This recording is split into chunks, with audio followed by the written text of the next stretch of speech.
What's up, everybody? How you guys doing on this Saturday, July 17th? At least it is at the time of this recording. I was just talking for 5 minutes about LeBron James being in Fortnite, and I forgot to turn my microphone on, so I just wasted about 5 minutes. But at least you didn't hear me butcher my show intro like I did. So I guess I'm gonna pick back up where I left off. Welcome to Bad's Brad. Oh, there you go. I just screwed up again. Welcome to Brad's Bad Show about games. My name is Brad, and I'm not the person who paid $1.5 million for a copy of Super Mario 64. I'll talk about that a little bit later. But anyway, like I was saying before I realized my mic wasn't on, LeBron James is in Fortnite, and he looks good. I mean, it's a very good skin set. Very expensive to get all of it. Like the King James outfit is a separate thing, and then his like glider and pickaxe are separate.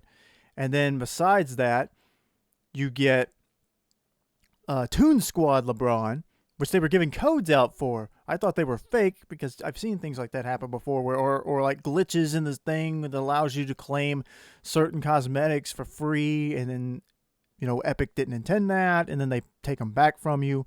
So I thought that was going to be the case, but apparently that was legit. But anyway, the skins look so good, and I'm so glad they did put in a skin for Space Jam, like I was kind of thinking they would. And despite the fact that I'm kind of not the biggest fan of the idea of making skins of real living people, I did go ahead and buy the Toon Squad LeBron. So I didn't buy the big King James outfit, even though it does look really good. But, yeah, I mean, I kind of don't really want to go back over everything I just said.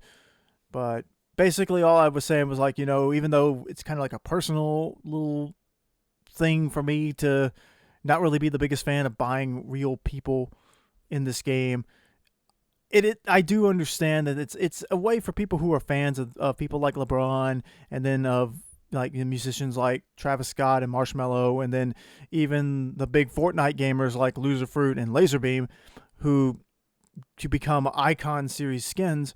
Like it's cool that people are able to show their support and love for those people. And at least this set was able to win me over enough to at least buy the Toon Squad, because at least this way, I can also show my love for Looney Tunes and Space Jam, even though Space Jam is Space Jam. You shouldn't really take it too seriously. I haven't watched the new one yet. Probably will soon. I'm really excited about some of the stuff I've seen there, including some cameos that have been going around Twitter that I won't mention here, although you've probably seen them already. But yeah, a good set, looks good, and I'll have that video coming out at some point. Speaking of LeBron and Looney Tunes, but before we move on from there, I will drop this. Apparently, there's going to be a new Batman Fortnite comic called One Shot that's coming out later this year. I just saw that earlier today. That seems to be the only thing there is to mention there about Fortnite. Anyway, speaking of LeBron and Space Jam and the Looney Tunes, if you have an Xbox, you can get the Space Jam A New Legacy video game for free. And I've already claimed it and downloaded it, so I'll be playing that at some point. Because, hey, it's a game with Bugs Bunny, and there's not too many Looney Tunes games out there, actually. I think this is like a classic style arcade beat 'em up kind of game from the little bit I've seen of it. But hey, it's a free game. It's probably not a very big game. But if you just need something, like if you got some kids that love LeBron, kids that love Looney Tunes and cartoons and just video games in general, you want to give them something free to, a free game that they can sit and waste some time on, this might be a good one. But yeah, I'm curious to see how this will play. Speaking of other things that are free, to segue from a segue, Pokemon Unite is getting closer and closer. I think it comes out next week. And if you log in to the game on the Switch between now and I think it's August 13th, sometime mid-August, you will get Zeraora. I think I pronounced that right. The legendary Pokemon from a legendary generation Pokemon. I guess that was from Gen 7? Yeah. I think it's Gen 7. I'm not sure. But yeah, I really like this Pokemon. He's a cool looking Pokemon. I don't think I ever actually got to get him in like the main series games, but I'm really excited about Pokemon Unite. Everything I see about this is like it's getting me hyped up, and you can like customize your Pokemon with clothes and accessories and stuff to make them stand out a little more. Like, I'm really interested in playing this game, and hopefully it'll be a lot of fun. So look forward to that whenever the game drops. That should be fun. Something that got announced a little while ago, and I haven't had a chance to talk about it, is the Free Fire Battle Royale game, that is a mobile game, is going to have Ryu and Chun-Li in it. And I've been wanting to figure out, I've been doing a thing where I play games that have Chun-Li in them. And wanting to show, I want Chun-Li to be one of my main fighting game characters. And I know she's in Fortnite. She's in, I haven't gotten to get it online quite yet, but I played through Street Fighter Tekken with her. We'll do some more stuff with that game for her too. I did one for Street Fighter 4. And I do have footage from Marvel vs. Capcom 3 of me using her, but I have not got to get that online yet. Those are some pretty big video files, and I keep putting it off. I recorded that last year.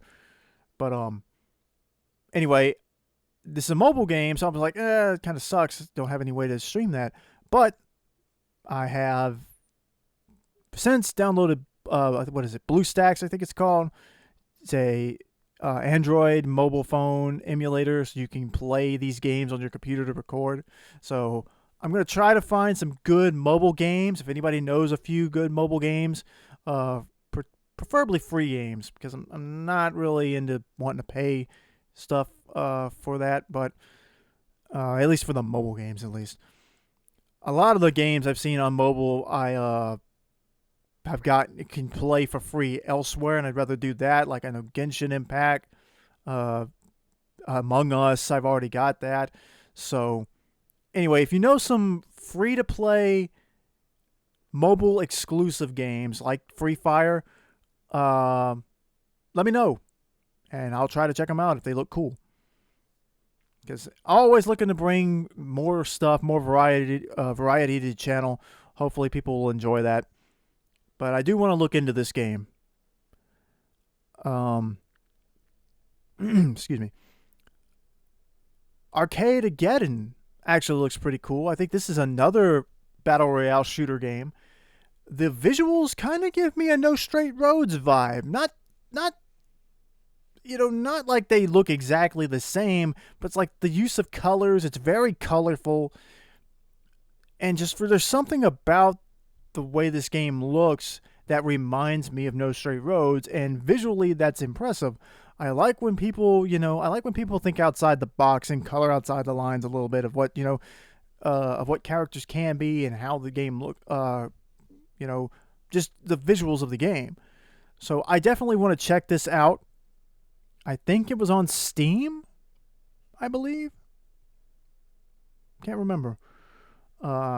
I've got it saved in a wish list on one of these gaming things, either Xbox, Steam, maybe the Epic Store, I don't remember. But anyway, this looks like a very interesting game. I'm going to keep my eye on it. Just wanted to mention it here. Maybe somebody out there could tell me a little bit more about it, I guess. But I'll keep my eye on this one. Another game I kind of want to look at. I think actually what it was that I saw this game was from the State of Play or whatever the Sony equivalent of the Nintendo Direct was. I think that happened like a week ago or something. And that's maybe where I got this from. Same for this next game. Fist Forced in Shadow Torch. It looks kind of interesting.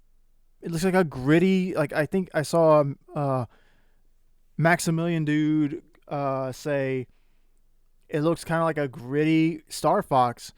But it does seem very interesting to me. I want to keep my eye on this one too.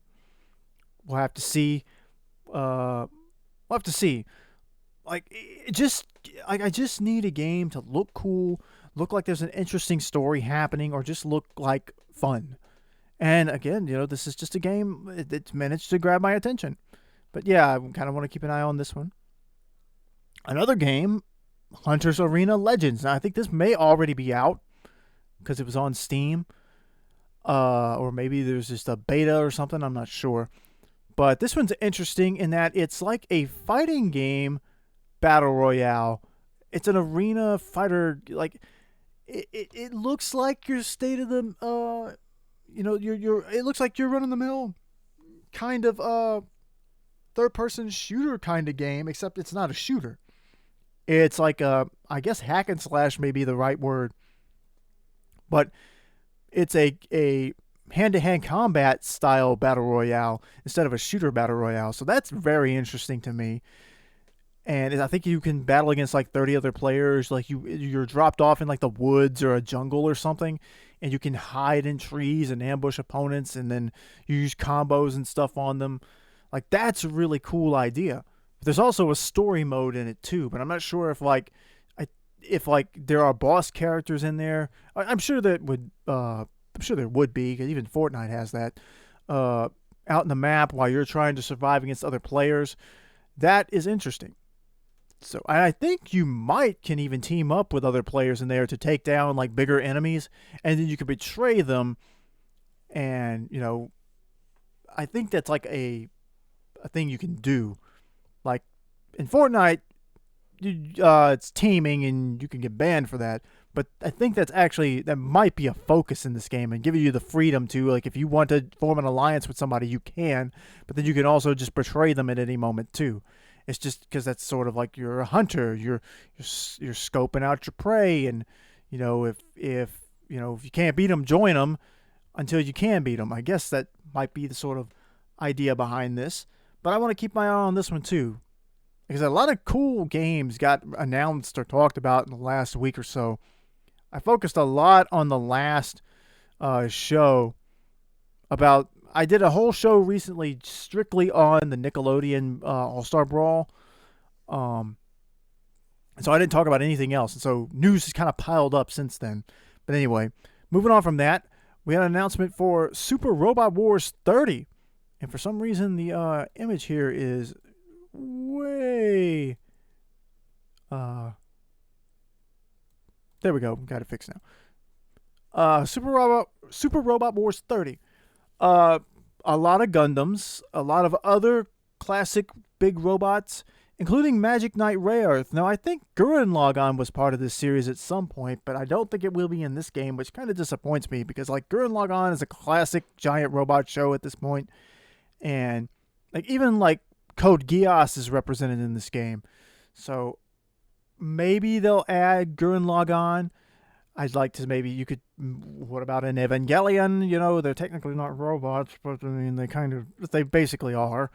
Not technically robots, but it's a giant robot. It's, whatever. Let's get some more, classic mecha anime in there to go along with the Gundams and some of these other shows. So, again, this is another interesting thing. This is coming out in English, so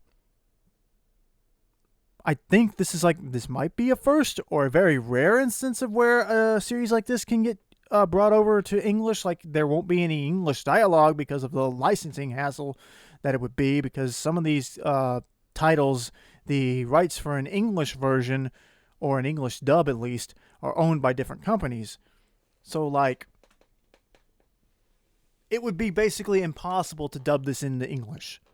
So you just don't you just don't dub it into English. Just release it with subs. Do the best you can. At least this way people can play this game over here, or in other places. So I'm fine with that. They did the same thing with Jump Force. It would be a licensing nightmare to try to get a dub for that game. So you just don't do it. You just bring the game over as it is, and it's fine. But that's not the only Gundam-related news we got in the gaming world either. Gundam Evolution got announced, and it will be a 6 versus 6 player first person shooter game. So it's basically Overwatch with Gundams. Now that's crazy. I've played a little Overwatch, not a lot. I recorded some footage for it, but that was like over a year ago. I never got it uploaded.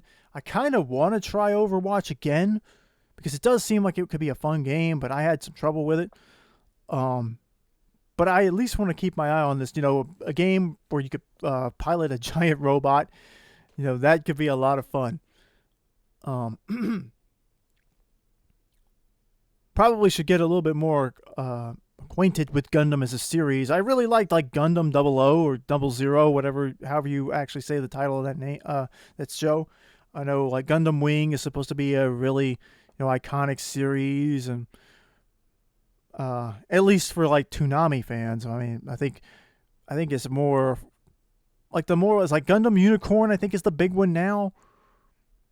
Or maybe going back to like classic, Mobile Suit Gundam. So I'll have to look into some of these shows. But anyway, so that's interesting. This kind of came out of nowhere, and I don't really know how to feel about it. But apparently a script has been written for Final Fantasy X-3, but it could be a while before that actually becomes a game. And I'm like, how is this a thing? Like, it's already kind of crazy that Final Fantasy X got a sequel. But all these years later, they have a third installment for this story? Like, where did that come from? Like, I haven't beaten it. I've gotten close to the end of Final Fantasy X, and I have started a playthrough for the channel of the Switch port of that game. But, and it did come with Final Fantasy X too, so I will be playing that at some point too. But, like, I don't know, like, there's so much Final Fantasy out there, and like I guess it's just surprising that they would even want to revisit this story. But I'm all for it. I mean, the only thing I remember about that game was thinking like, wow, they kind of made Yuna hot. They gave her the shorts, and they had Riku in there, and I have no idea who the other character is. I always forget her name. But I've seen some video of it. Some interesting things happen in that game. I think towards the end, or maybe the post game, where some familiar faces show up. But I don't know. It's an interesting story, at least. The idea that Final Fantasy X may not be complete. I don't know. Some of these get confusing. Like, there was Final Fantasy 13, and then 13-2, I think, and then there was, like, Final Fantasy Versus 13. There's, like, 4 or 5 different, like, parts of that story, and it's kind of like, I guess that's just the nature of games like this, is they can get kind of confusing. Like Kingdom Hearts, and then there's Kingdom Hearts 2 and 3, but there's also Chain of Memories. There's also 3 8/4 1/2 days or whatever, and then Birth by Sleep, and there's just sometimes the timelines and the continuities get confusing, and you just sort of have to deal with it. But if they do make another Final Fantasy, if Final Fantasy X-3 becomes a thing, I'll probably play it. So I just have to wonder, does Yuna want to kill Chaos? I guess that's the real question we all want to know right now. Does Yuna want to kill Chaos? So anyway, so that's a thing. Something else that's a thing now apparently is Netflix wants to get into gaming, and I just could not care. Like, why? Well, I could tell you why. Because video games that's the most profitable industry in the world right now. I saw somebody post on Twitter this morning earlier something about how the video game industry generates so much money that if every gamer just stopped buying games or paying for gaming services, like, it would cause the economy to collapse, possibly the world economy. Like, video games make more money than Hollywood. But like, I don't care. I don't want to see. What's it gonna be? Just another like platform you can buy games off of, like Epic, and like I don't. Are they gonna have exclusive games? Are they gonna put out a console which is something else that I'm fixing to get into. But I mean, what we need? Do we need a Netflix console? I mean, I guess if you like want to roll things like into one package, I just don't know. I don't know. This feels like Google trying to get into gaming with the Stadia, whatever you call it, and how much of a failure and how people just did not care about that system. Like it just feels like Netflix wants to have more money. And we already know like Netflix doesn't pay any taxes. So like they make billions of dollars and they don't pay any in taxes, and it's just ridiculous. It's the idea that like, oh, here we go, we're gonna make a new gaming console. Then again, I guess if KFC can make a gaming console that cooks chicken, I guess it's only fair to let Netflix have their shot. I don't know. I personally, this doesn't interest me at all that Netflix wants to be in the gaming world. I just don't care. They'll have to prove to give like. Give me something that only you could give me, and let it be good and beneficial to the industry, as opposed to just feeling like you're just trying to, like you saw that games were making tons of money, so you decided to get in. Maybe I don't know. Maybe they think they can succeed where the Stadia failed or the Stadia failed, whatever. I don't know. Just I don't care, to be honest. I'd rather they not, but whatever. Again, alluding to what I was talking about before with the new console. Steam is releasing the Steam Deck, a handheld Switch-like device where you can play your games from Steam mobilely. So, there it is. Take your Steam collection with you anywhere. Now, personally, I really am not interested in this device, but I think if you're somebody who has taken to this idea that, you know, you love these big console games, you wish you could take them with you, but that's where the Switch came in and was like, hey, we've got some really high quality games here. It might sacrifice the visual quality of the games a little bit, but they'll play pretty much just as well, and it's mobile. Well, now you have something you can take the games that you may not have on the Switch, but you can get off of Epic with you too. So, I don't want to knock this one, because even though I personally won't, there's a good chance I won't ever buy this, but I think like I said, if you play a lot of games on Steam, you wish you could take them with you, then this might be a good console for you. It's pretty much going to be, one of those things that depends on where you play the majority of your games. See, like for me, I prefer the Switch or my Xbox. The Switch just because that added handheld feature. You can just play any of your games. If you want to play them on your TV, put it in, play it on your TV. If not, just pick it up and take it with you. So I prefer having games on the Switch. If not, then on my Xbox. And then like Steam is like the place where I can't get the games elsewhere. Unless there's like a big sale. So, I don't know. Personally, this probably is not a console for me, but I could see a lot of people really wanting it, and it might be the best console for them personally. So, I'm looking at it though, and I can't tell if like the fact that the joy sticks are so high up on it, it looks like it might be awkward to hold. Because even like the directional pad is in the corner, the buttons on the right side are up in the corner. It looks like it might be just an awkward thing to hold like that. Maybe it won't be, but I saw some people comparing it to the Sega Game Gear, and it does kind of look like that. But again, maybe this isn't the final design. Maybe they can rework it. Maybe there'll be different versions, because there's almost always a different version of every single console. But this is a thing now. And as long as it works well, has good battery life, actually can run these big games on there and mobily, then good for the people who want to buy it. Now, the thing I talked about earlier is apparently somebody at an auction, I guess it was, recently bought an unopened copy of Super Mario 64 for $1.5 million. $1,500,000 for an unopened video game. I have to say that I am not a fan of things like this. I don't like the idea of taking something that is pretty much worth just a few bucks and then selling it for millions of dollars or even thousands of dollars. Like,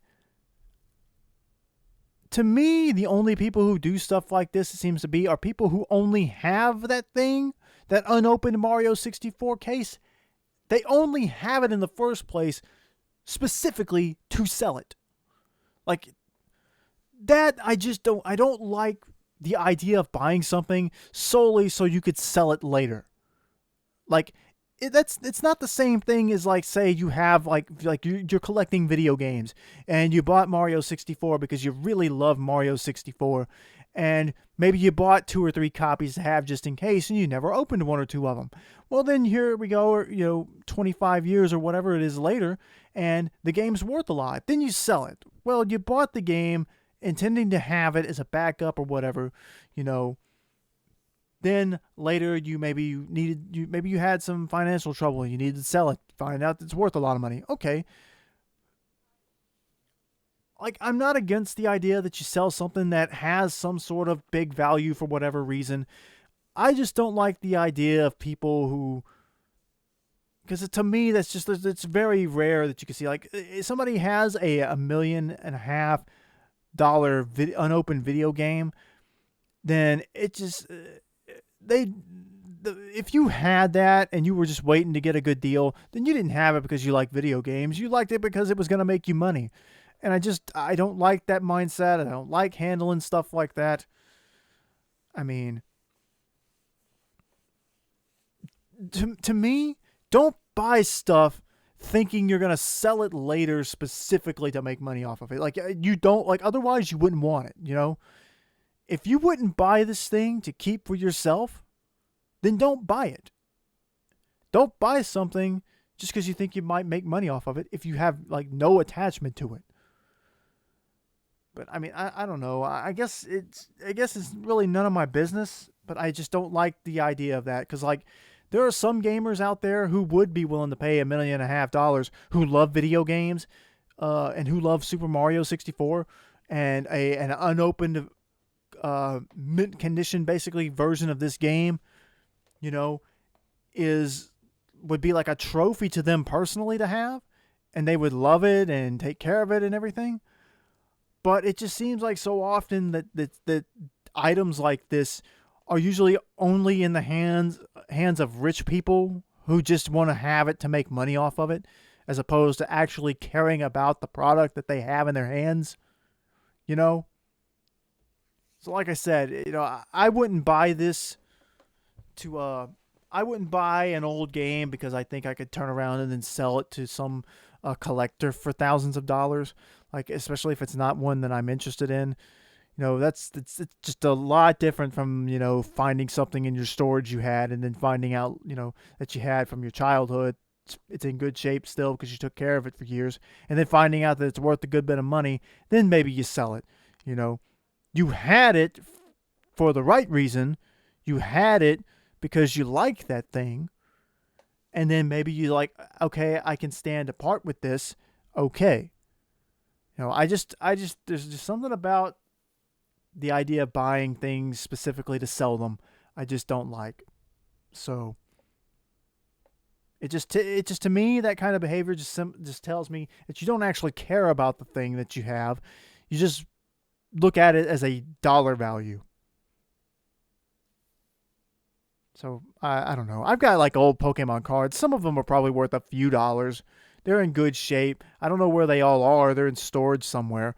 But, like, I also kind of don't want to get rid of them. Those are my cards. I know sometimes people have, like, emergencies and they have to sell things. And sometimes they're worth a lot of money. But I don't know. I don't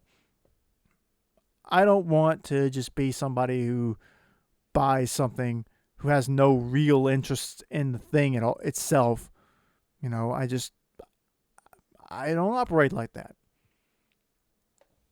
But anyway, I have one more piece of information for you that kind of came out late last night.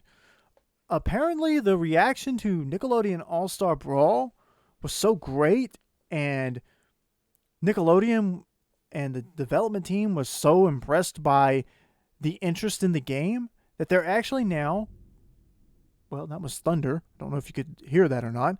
That the team is actually considering doing DLC for this game and supporting it past launch. Now, I really gotta say, before I talk about how cool this is, I am disappointed to basically find, because that basically tells you that once this game dropped on release date, that was going to be the end of it. That's it. You here's your game, here's your roster. That's the end. Don't ask us for anything else. You know, with the Sakurai meme. Okay, Thunder, go away. That tells me that like they're just trying to capital. Like it's just disappointing to hear that, because you look at this and you see the potential in it, and all the gamers and all the Nickelodeon and cartoon fans see this game, and they see the potential it has to be something really fun and entertaining, and then you find out that basically once they released it, that was going to be the end of its support. It begins and ends with launch, and that's sad. But at the same time, maybe they just weren't expecting people to have that, you know, really big reaction to a game like this. And maybe all the talks that they've seen, because surely they monitor social media, because they've decided that apparently they want to do DLC now, or they're at least considering it. Like, good. Please do. Like I said, this game, as big as Nickelodeon's like library is, this game needs to have at least 40 playable characters. Smash has like 80 at this point. Nickelodeon can do half of that. We know 14, I think it is, characters from the game already, and there's a few that haven't been confirmed, but they're on the shadowed box art. I mean, there are some good characters you could dig up, put in this game, and have a base game of 40 characters. Then do DLC. Do some DLC releases. It doesn't have to, don't even have to add stages if you don't want to, but just new characters. Now, I would go even further and sort of play around with this idea. You know, it's Nickelodeon All-Star Brawl. Okay, that's great. But maybe look into making some deals. Like, I wanted to know whether or not there will be Power Rangers in this. If Nickelodeon still has the rights to Power Rangers at the time that if they are still going to be running the Power Rangers series on TV at the time this game comes out, then make a deal with Saban or Hasbro or whoever owns the rights to the Power Rangers nowadays, and get some Power Rangers in this game. Throw in like one or two classic Rangers. You know, Tommy Oliver is pretty much the most recurring character in this whole series. Put in the white and the green Ranger as like alternate skins of each other. You know, put in whatever the newest series is, you know. Bring in, you know, like a Ninja Turtles versus Power Rangers fighting, you know, in a fighting game like this would be really cool. And I mean, it's not like, you know, it would be that, you know, like somebody actually commented on my Twitter post about this, and when I said that, it's like, make some deals. I even added, like, call up Capcom. This is a fighting game. Let them, ask them if they can put Ryu in the game. Ryu's whole gimmick is that he goes around looking for a good fight, and that's kind of why X-Men versus Street Fighter kind of became a thing. You know, just plain having the excuse of having X-Men characters fight Street Fighter characters, and that evolved into Marvel versus Capcom. And we've seen SNK versus Capcom. We've seen Street Fighter versus Tekken. Ryu's in Smash Brothers. Ryu's in this Free Fire game. Ryu's in Fortnite. It's not a fighting game, but it's still Ryu and Chun-Li are both in that game. Ryu has been in all kinds of crossover games and crossover fighting games. He's in the Power Rangers game too. So, hey, if you could get Power Rangers in this game, then maybe get Ryu in there and you could have some pretty interesting fights there too.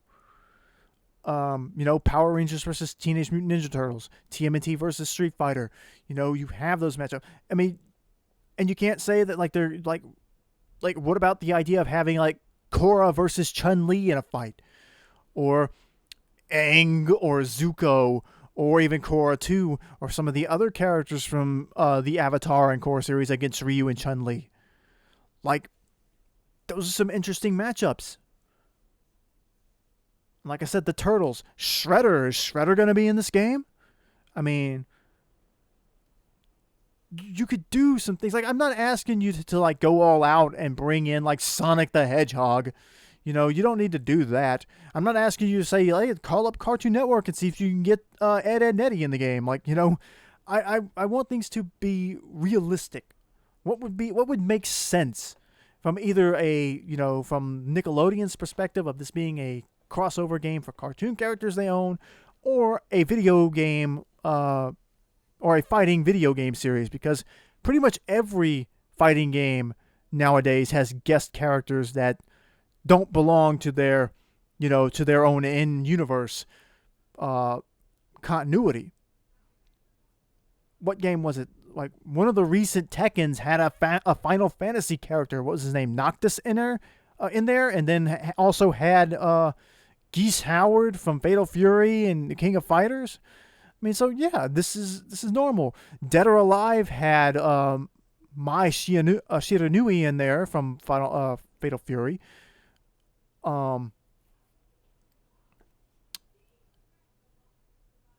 Soul Calibur 4 had Darth Vader and Yoda. Who else? I mean, there's just Soul Calibur 2, of course, infamous for having Link, Heihachi, and Spawn. So that's just a thing that fighting games do now, is they have guest characters who should not be there. So if anyone should be in this game, I would say put Ryu in, and then and Chun-Li is kind of does the same thing, put her in there too. Give people 2 reps for Street Fighter. But you could also look to just other titles or franchises that are owned by Paramount or whoever it is. That I think it's Paramount that owns Nickelodeon. I'm not exactly sure right off the top of my head. It's the same company that owns MTV. Now, I don't know what you could do with that, but there are some interesting things that you could do with this game. Now, I don't expect them to go that far, especially now that we know that they weren't planning DLC or any other additional support for this post-release. So I don't think they're going to go super crazy. So don't expect Ryu. I'm just saying that would be a really cool idea. And it would make sense.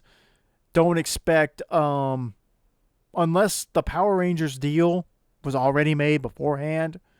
If there aren't any Power Rangers in the base game, then I wouldn't expect them in DLC. But I want to say that I have high hopes for this game. And so while it is disappointing to find out that they had no real long-term plans for the game, now that that's changing, maybe they will have an open mind to it and start thinking. Maybe they'll start looking around at the people who are into the game and start saying, who do they want?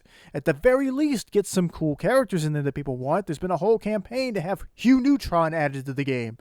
Even the guy who played Hugh Neutron in the Jimmy Neutron series has gotten in on it. Yeah, let's add me to the game, Jimbo. He's ready. He wants it. He wants in. Now, I don't know if this game's gonna have voiceover. I doubt it.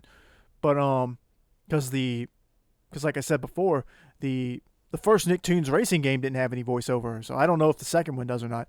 But like I said, I want this game to be interesting and fun, and I want them to think outside the box. And as I wanted to say before I got off topic there or off track, would it really be that crazy for the Power Rangers to show up in this game if the Turtles are already in there? Yes, I know that Nickelodeon owns the Teenage Mutant Ninja Turtles now, but That's only happened within the last few years. But you know good and well they're going to be a heavy focus. I'm sitting over here looking at this arcade 1-up machine for the arcade Turtles games and Turtles in Time, and right below those game titles on the front, it's got the Nickelodeon logo. But so yes, they are Nickelodeon property. Nickelodeon outright owns them. They also own Garfield, by the way. Can we get Garfield in this game? But